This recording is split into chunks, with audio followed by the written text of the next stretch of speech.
세계에서 가장 방대하고 정밀한 기록 유산으로 꼽히는 조선 왕조실록의 수천만 자 기록 속에는 현대 과학으로도 도저히 설명할 수 없는 기괴한 존재와 비행물체에 대한 기록이 수백 건 넘게 실려 있습니다. 국가의 모든 대소사를 엄격하게 기록하던 사관들이 자신의 목숨을 걸고 임금의 일거수일투족을 적어내려가던 그 엄중한 종이 위에 정체를 알 수 없는 괴물과 하늘을 나는 쟁반에 대한 묘사가 아주 구체적으로 적혀 있다는 사실을 믿으시겠습니까? 단순히 민간에서 떠도는 뜬소문을 옮겨 적은 것이 아니라 여러 지역의 관리들이 동시에 보고하고 임금이 직접 대책을 논의했던 이 기록들은 수백 년이 지난 지금까지도 우리에게 풀리지 않는 거대한 의문을 던지고 있습니다. 특히 유교적 합리주의를 극도로 숭상하며 괴력난신을 멀리했던 조선의 사관들이 이토록 기이한 현상들을 외면하지 않고 마치 현대의 과학 관측 장비로 측정한 듯 날짜와 시간, 물체의 궤적과 소리까지 세밀하게 남겼다는 점은 전 세계 역사학계에서도 매우 이례적인 사례로 평가받습니다.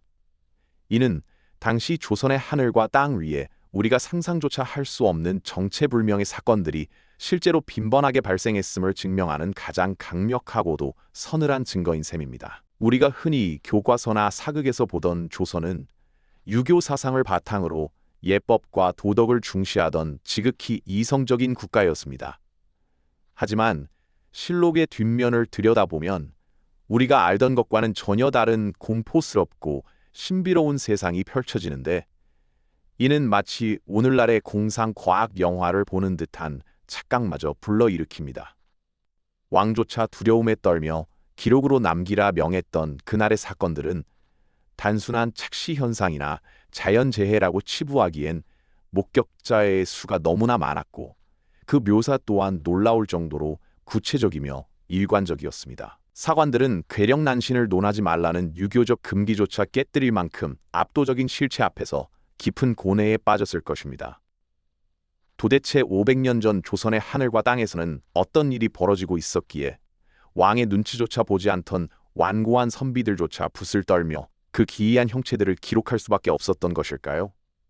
이 기록들은 단순한 상상이 아니라 이성으로 설명되지 않는 거대한 미지의 세계가 조선이라는 견고한 질서 속에 침투했던 생생한 증거이자 풀리지 않는 미스터리입니다. 당시 사람들은 이 현상들을 하늘의 노여움이나 나라의 망조로 여겨 쉬쉬하며 숨기려 했지만 사관들은 달랐습니다.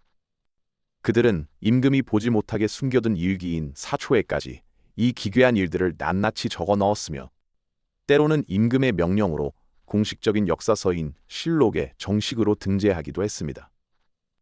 만약 누군가 이 기록들을 조작하려 했다면 목숨을 내놓아야 했던 그 시대에 왜 이토록 많은 미스터리가 남겨진 것인지 생각해보면 소름이 돋지 않을 수 없습니다. 특히 조선의 사관들은 왕의 권위 앞에서도 객관성을 잃지 않기 위해 평생을 기록의 공정성에 바쳤던 이들입니다. 왕조차 함부로 열어볼 수 없었던 사초의 독립성은 오늘날의 저널리즘 정신을 뛰어넘는 엄격함을 상징하며, 그렇기에 이들이 남긴 괴이한 현상들은 단순한 환상이 아닌 실제 목격된 사실로서의 막중한 무게를 지닙니다. 이제부터 들려드릴 4가지 이야기는 조선 왕실이 끝내 세상에 알리고 싶지 않았던, 그러나 역사의 증거로 남아버린 가장 어둡고도 신비로운 실제 기록들입니다. 과연 그날의 진실은 무엇이었을까요? 반갑습니다. 여러분의 마음 따뜻한 이야기꾼 브라이언입니다. 한 주 동안 별거 없으셨는지요? 살다 보면 가끔은 눈으로 보고도 믿기지 않는 일을 겪곤 합니다. 어르신들은 가끔 예전 마을 어귀에서 도깨비를 봤다거나 산속에서 신비한 불빛을 봤다는 말씀을 하시곤 하는데, 우리 선조들이 살았던 조선시대에도 이와 비슷한 혹은 그보다 훨씬 더 충격적인 일들이 매일같이 벌어졌습니다. 오늘은 평소보다 조금 더 특별하고도 오싹한 시간을 준비했습니다. 타임머신을 타고 조선의 가장 깊숙한 미스터리 속으로 들어가 보실 텐데, 마치 옛날 이야기를 듣듯 편안하게, 하지만 기록의 무게만큼은 진중하게 함께해 주시길 바랍니다. 혹시 여러분도 밤늦은 시각, 아무도 없는 길을 걷다 등 귀가 서늘해지는 기분을 느껴보신 적이 있나요? 현대인들에게는 그저 기분 탓일지 모르지만 과학적 증명이 불가능했던 그 옛날 조선의 백성들에게 이런 기이한 체험은 단순한 우연을 넘어선 하늘의 계시이자 실존하는 위협이었습니다. 엄격한 신분제와 유교적 질서 속에서 억눌려 있던 사람들의 상상력이 빚어낸 허구일까요? 아니면 정말로 우리가 모르는 초자연적 존재의 흔적이었을까요? 오늘 이 시간, 단순히 무서운 이야기를 넘어 그 기록 이면에 숨겨진 인간의 본능적인 공포와 마주해 보려 합니다. 광해군 1년의 어느 가을날이었습니다. 강원도 간성과 원주, 그리고 강릉을 포함한 5개 지역에서 동시에 믿기지 않는 보고가 올라옵니다. 대낮에 맑은 하늘에 갑자기 세숫대야처럼 생긴 거대한 물체가 나타나 눈부신 빛을 내뿜으며 빠른 속도로 이동했다는 내용이었습니다. 실록에 따르면 이 물체는 마치 붉은 배 조각처럼 생겼으며 우레와 같은 큰 소리를 내며 하늘을 날았다고 기록되어 있습니다. 놀라운 점은 이 광경을 한두 명이 본 것이 아니라 각 고을의 수령들과 수많은 백성이 동시에 목격했다는 사실입니다. 이는 오늘날 우리가 말하는 비행접시 목격담과 놀라울 정도로 일치하며 당시 조선 사회를 큰 혼란에 빠뜨렸습니다. 특히 이 기록이 주목받는 이유는 단순히 무언가 보았다는 수준을 넘어 물체의 형태와 이동 궤적, 심지어 소리의 특징까지 각기 다른 지역에서 거의 일치하게 보고되었기 때문입니다. 이는 현대 과학으로도 설명하기 힘든 조직적인 목격담으로, 만약 이것이 현대의 드론이나 비행기였다면 당시 사람들은 그것을 신의 도구라 믿었을까요? 아니면 두려운 괴물이라 생각했을까요? 그런데 여기서 정말 소름 끼치는 대목이 하나 더 등장합니다. 물체를 목격한 사관 중 한 명은 그 기이한 물체 속에서 마치 사람의 비명 같은 소리가 들려왔다고 기록했습니다. 기록에 따르면 그 소리는 마치 사람이 크게 부르짖는 것 같기도 하고 무거운 쇳덩이가 긁히는 듯한 소름 끼치는 굉음이었다고 전해집니다. 단순히 하늘에서 떨어지는 운석이나 별똥별이었다면 이런 유기적인 비명이나 인위적인 소음이 들릴 리가 없었을 텐데 말입니다. 이 기록을 보며 저는 어릴 적 시골 밤하늘을 수놓던 수많은 별을 보며 외계인은 정말 있을까 궁금해하던 기억이 떠올랐습니다. 어쩌면 우리 조상들은 이미 수백 년 전에 고도로 발달한 외계 문명과 마주쳤던 것이 아닐까요? 사실 이 기록 뒤에는 당시 조정이 이 사건을 민심을 동요하게 만드는 불길한 징조로 규정하고 철저히 은폐하려 했던 정황까지 담겨 있어 의구심을 더욱 자아내고 있습니다. 왕권을 위협할 수 있는 하늘의 경고로 해석될까 두려워했던 당시 권력자들의 공포가 500년이 지난 지금의 우리에게까지 생생하게 전해지는 듯합니다. 하늘의 미스터리에 이어 이번에는 궁궐 안을 발칵 뒤집어 놓았던 괴생명체 이야기입니다. 중종 22년 한밤중에 경복궁에 정체 모를 짐승이 나타나기 시작했습니다. 기록에 따르면 이 짐승은 모양이 개와 같고 크기는 망아지만 했으며 온몸에 비늘이 돋아있고 코를 찌르는 악취를 풍겼다고 합니다. 이 괴물은 밤마다 골 담장을 넘나들며 궁녀들을 습격하고 건장한 군사들조차 공포에 질려 대열을 이탈하게 만들었습니다. 실록에는 짐승 같은 것이 나타나 방과 방 사이를 다니는데 발소리가 사람이 걷는 듯 했다는 소름 돋는 구체적인 묘사까지 등장합니다. 임금인 중종은 이 정체불명의 물괴 때문에 심각한 환청과 불면증에 시달렸고 결국 신료들의 반대를 무릅쓰고 거처를 창경궁으로 옮기기까지 했습니다. 일국의 왕이 실체도 명확히 규명되지 않은 괴물 때문에 조상 대대로 이어온 법궁을 버리고 피난을 떠났다는 사실은 당시 성리학적 가치관이 지배하던 조선 사회에서 상상도 할 수 없었던 대단히 충격적이고도 이례적인 사건이었습니다. 과연 그 비늘 덮인 짐승은 실존했던 생명체였을까요? 아니면 혼란스러운 시대가 만들어낸 집단 환각이었을까요? 이 이야기는 몇 년 전 영화로도 만들어져 많은 분에게 익숙하실 겁니다. 하지만 영화 속 허구가 아니라 실제 역사 기록에 남겨진 진실이라는 점이 우리를 더욱 오싹하게 만듭니다. 중종 22년의 기록을 보면 말 같기도 하고 개 같기도 한 것이 나타나 사람을 놀라게 했다는 구체적인 묘사가 등장합니다. 당시 대신들은 이것이 민심을 어지럽히기 위한 누군가의 소행이거나 맹수가 궁에 잘못 들어온 것이라 주장했지만 목격자들의 진술은 한결같이 우리가 아는 그 어떤 짐승과도 달랐습니다. 특히 이 존재가 지나간 자리에는 코를 찌르는 악취가 진동하고 훈련된 군사들조차 공포에 질려 제 자리를 지키지 못할 정도였다고 전해집니다. 최근 일부 학자들은 이것이 시베리아에서 내려온 희귀 동물이었거나 혹은 전염병에 걸려 털이 빠진 짐승이었을 가능성을 제기하기도 합니다. 하지만 수많은 군사가 창을 들고 겹겹이 지키던 궁궐의 삼엄한 경비를 비웃듯 유린했던 그 존재의 정체는 500년이 지난 오늘날까지도 여전히 풀리지 않는 미스터리로 남아 있습니다. 기록을 읽다 보면 가끔은 귀신보다 사람이 더 무섭다는 생각이 들 때가 있습니다. 하지만 이번에 들려드릴 이야기는 삶과 죽음의 경계를 허문 아주 기이한 사건들입니다.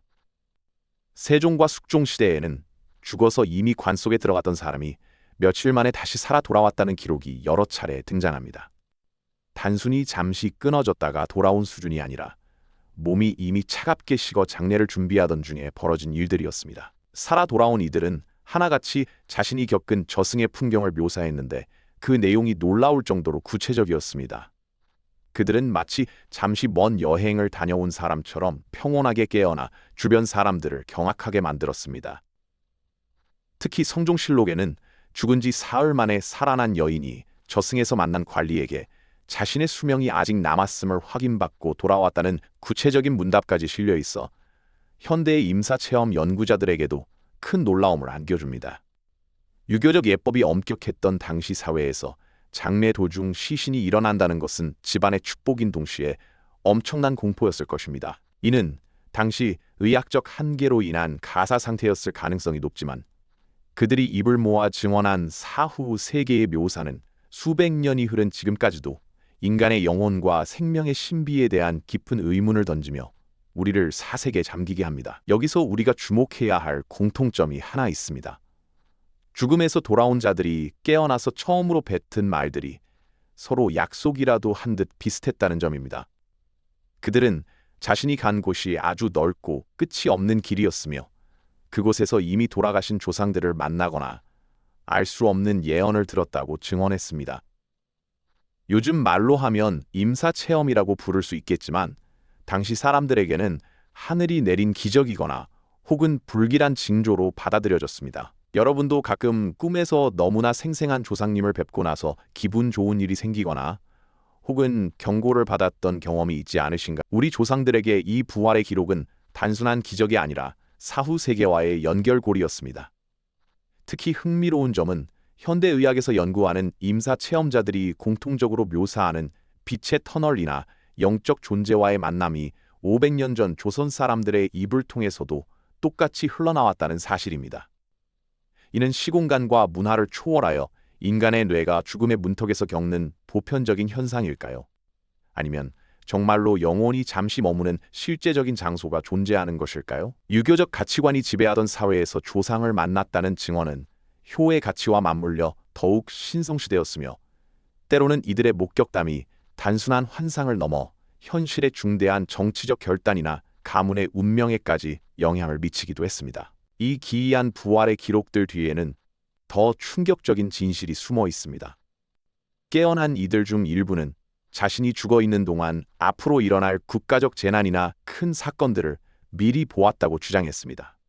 실제로 숙종 때의 한 인물은 부활 직후 조정에 큰 불이 날 것을 예언했는데 며칠 뒤 실제로 궁궐 근처에서 큰 화재가 발생했다는 기록이 전해집니다. 이처럼 과학적으로는 가사 상태에서 깨어난 라자로 증후군 같은 현상으로 설명할 수 있겠지만 그들이 가져온 예언과 구체적인 사후 세계의 목격담들은 현대의 논리로도 다 설명하기 어려운 구석이 많습니다.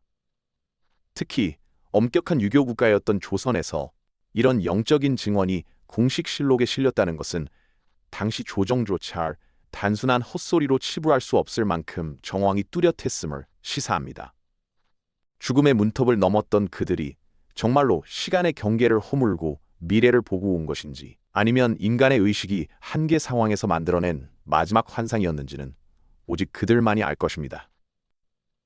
과연 그들이 본 미래는 단순한 우연이었을까요? 아니면 보이지 않는 세계가 우리에게 건네는 절박한 암시였을까요? 가장 소름 돋는 이야기는 마지막에 나오는 법입니다. 지금까지의 이야기가 기이한 현상이었다면 이번에는 인간의 한계를 시험했던 가장 잔혹하고도 슬픈 기록입니다. 1670년 조선 전역을 휩쓴 경신대기근 당시에는 인간의 상상을 초월하는 초자연적 현상들이 속출했습니다. 한여름인 7월에 서리가 내리고 하늘에서는 핏빛 비가 쏟아졌으며 태양이 세 개로 보이는 기현상이 며칠 동안 계속되었습니다. 이런 종말론적인 징조 속에서 백성들은 굶주림을 견디다 못해 차마 입에 담지 못할 비극적인 일들을 저질렀습니다. 실록에는 부모가 자식을 잡아먹거나 길가에 버려진 시신을 먹었다는 참혹한 기록들이 사관의 눈물 섞인 붓 끝에 남겨져 있습니다. 당시 현종 임금은 내가 덕이 없어 하늘이 내린 벌이라며 자책하며 통곡했으나 재앙은 멈추지 않았습니다. 불과 1년 남짓한 기간에 사망한 백성만 30만 명이 넘었으며 이는 임진왜란 당시의 피해보다도 더 참혹한 수치였습니다. 오늘날 기후학자들은 이를 소빙하기로 인한 이상기온 현상으로 분석하지만 눈앞에서 가족을 잃고 핏빛비를 마주해야 했던 당시 사람들에게는 그야말로 세상의 끝을 알리는 묵시록적인 공포 그 자체였을 것입니다. 이 기록을 보고 있으면 당시 조상들이 느꼈을 공포와 절망이 뼈저리게 느껴집니다. 하늘은 기괴한 빛으로 뒤덮이고 땅에서는 먹을 것이 없어 사람이 사람을 해치는 상황은 그야말로 지옥 그 자체였을 것입니다. 재미있는 점은 이런 대기근이 시작되기 직전 전국 각지에서 귀신이 울었다거나 산이 움직였다는 식의 징조들이 기록되었다는 것입니다. 단순한 자연재해를 넘어선 무언가 거대한 힘이 조선을 덮친 듯한 묘사들은 오늘날 우리에게 환경의 소중함과 더불어 자연 앞에 선 인간의 무력함을 다시금 일깨워줍니다. 특히 현대 과학자들은 당시의 기상이변이 전 지구적인 소빙하기와 맞물려 있었다고 분석하는데 기록 속 세 개의 태양은 오늘날 환일 현상으로 설명되기도 하지만 당시 사람들에게는 왕권의 몰락이나 세상의 종말을 고하는 공포의 상징이었습니다. 아, 맞다 하며 무릎을 치게 되는 옛 어른들의 말씀 중에 하늘을 두려워해야 한다는 말이 그냥 나온 게 아니라는 걸 깨닫게 되는 순간입니다. 이처럼 실록은 단순한 과거의 기록을 넘어 극한의 위기 속에서 인간성이 어디까지 무너질 수 있는지, 그리고 우리가 거대한 자연의 섭리를 대하는 태도가 어떠해야 하는지에 대한 묵직한 질문을 던지고 있습니다. 우리가 오늘 살펴본 이 기록들은 단순히 흥미 위주의 괴담이나 근거 없는 소문이 아닙니다. 혹독한 환경과 이해할 수 없는 공포 속에서도 눈에 보이는 진실을 단 한자도 왜곡하지 않고 기록하여 후대에 알리려 했던 우리 조상들의 치열한 사관 정신이 담긴 소중한 유산입니다. 당시 사관들은 임금조차 함부로 열어볼 수 없었던 사초를 작성하며 권력의 압박 앞에서도 붓꺾기를 거부했고 때로는 목숨을 걸고서라도 객관적인 사실만을 남기려 했습니다. 역사는 과거와 현재의 끊임없는 대화라는 말처럼 이 미스터리한 기록들은 수백 년의 시간을 뛰어넘어 오늘날을 사는 우리에게도 보이지 않는 세계에 대한 경외심과 진실을 대하는 엄중한 태도에 대해 무거운 메시지를 던지고 있습니다. 어쩌면 이 기이한 현상들은 현대 과학이 아직 도달하지 못한 대자연의 숨겨진 법칙이거나 혹은 인간이 오만해질 때마다 우주가 보내는 조용한 경고일지도 모릅니다. 여러분은 오늘 들려드린 4가지 사건 중 어떤 이야기가 가장 깊은 울림을 주었으며 여러분의 상상력을 강렬하게 자극했나요? 조선의 역사 속에는 아직도 우리가 찾아내지 못한 수많은 보물 같은 이야기가 숨겨져 있습니다. 과학이 발달한 오늘날에도 여전히 풀리지 않는 숙제들이 가득하지만 조상들이 남긴 지혜와 기록을 따라가다 보면 언젠가는 그 실마리를 찾을 수 있을 거라 믿습니다. 특히 조선 왕조 실록이 유네스코 세계기록유산으로 등재될 수 있었던 결정적인 이유는 왕의 실수나 치부까지도 가감없이 적어낸 사관들의 광적인 수준의 정직함 때문입니다. 그들이 목숨을 걸고 기록한 괴물과 비행물체 또한 단순한 환상이 아니라 당시 인류가 인지하던 세계의 한계를 넘어서는 실제 사건이었을 가능성이 큽니다. 오늘 저와 함께 떠났던 조선의 미스터리 여행이 여러분의 무료한 일상에 작은 즐거움과 생각할 거리가 되었기를 바랍니다. 역사는 단순히 외워야 할 공부가 아니라 우리가 살아온 삶의 흔적을 더듬어 보는 따뜻한 여정이자 미래를 비추는 거울입니다.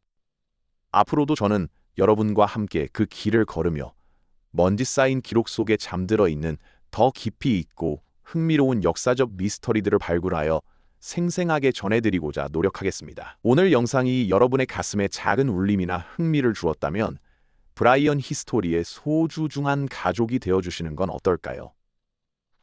구독과 좋아요, 그리고 알림 설정까지 해주시면 제가 다음 시간에 더 놀라운 이야기를 준비해 오는데 아주 큰 힘이 됩니다.